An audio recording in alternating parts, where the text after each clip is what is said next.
So what we are doing today is test riding an Indian Scout 20, a 2021 Indian Scout 20. And it's crazy because there is a Harley dealership right next door. Right there. So I was actually surprised to see one of these dealerships out here, an Indian one. I've been looking for them for a while now, so just wanted to test ride their bikes. So this is an Indian Scout, Indian Scout Bobber 20. You know, walking into that place, it's very small, but I really dig the styling of their bikes. Yeah, and the little insignias of Indian all over the place, like right there on the dash, up here on the covers, like in the logo right on the gas cap, the Indian insignia just right there on the tank, painted right on. My goodness.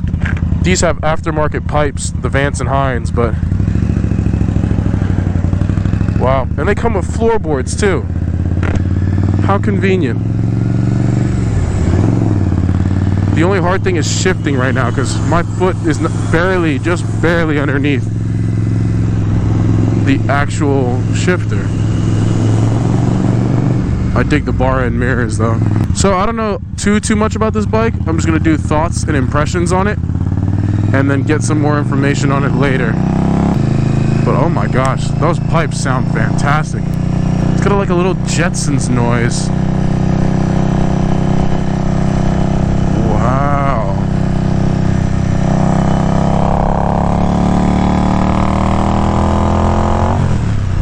I like it so far. It's a little bit more of a comfortable position than my bike. The handlebars are up a little bit higher, so definitely feels nicer. And it's got that bobber cut seat to it.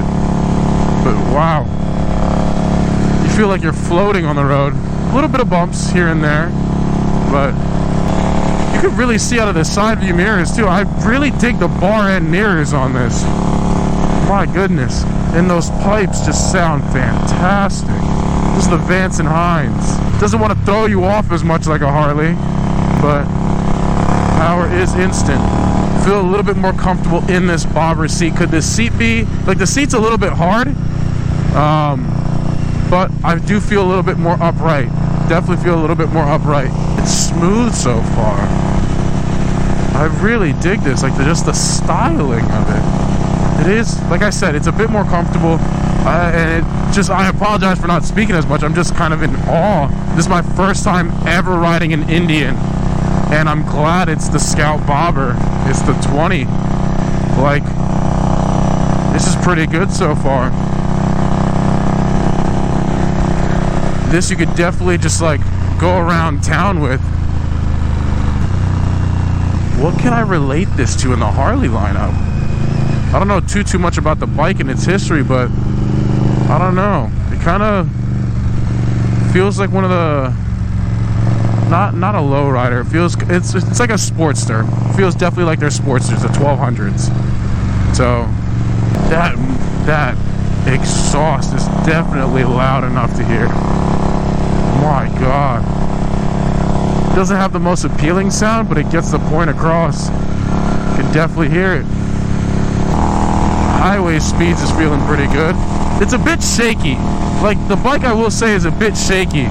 Like there's a lot of, like, I wouldn't say feedback. It's just you feel the road a little bit more at highway speeds, and yeah, it's kind of like a rugged bike. It's still enjoyable. Again, it's more for like urban city riding, I would say. Definitely for city riding.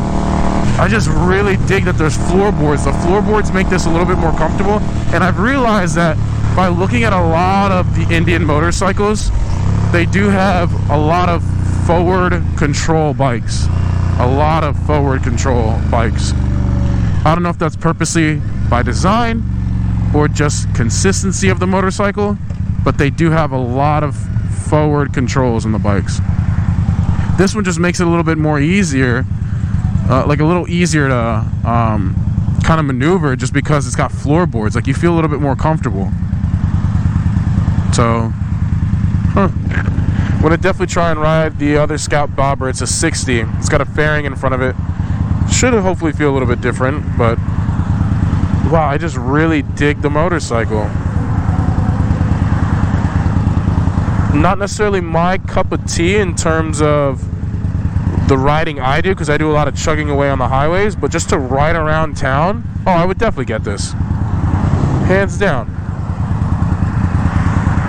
And most of these bikes are less expensive than Harley. Like, that's the great thing too. If you want to get yourself into an Indian, they're less expensive. They're not cheaper, they're less expensive. So I'm gonna find a spot up here so I can give you guys a good peek around the bike and what it actually looks like.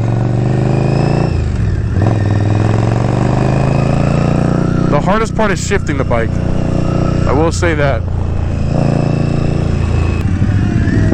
It's definitely the hardest part of it so far.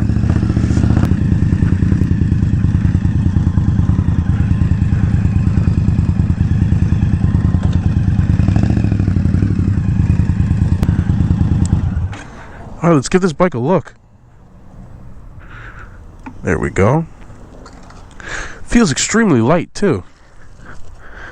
Just look at that. Cut off fender in the back, nice bobber seat. It's got dual shocks on it.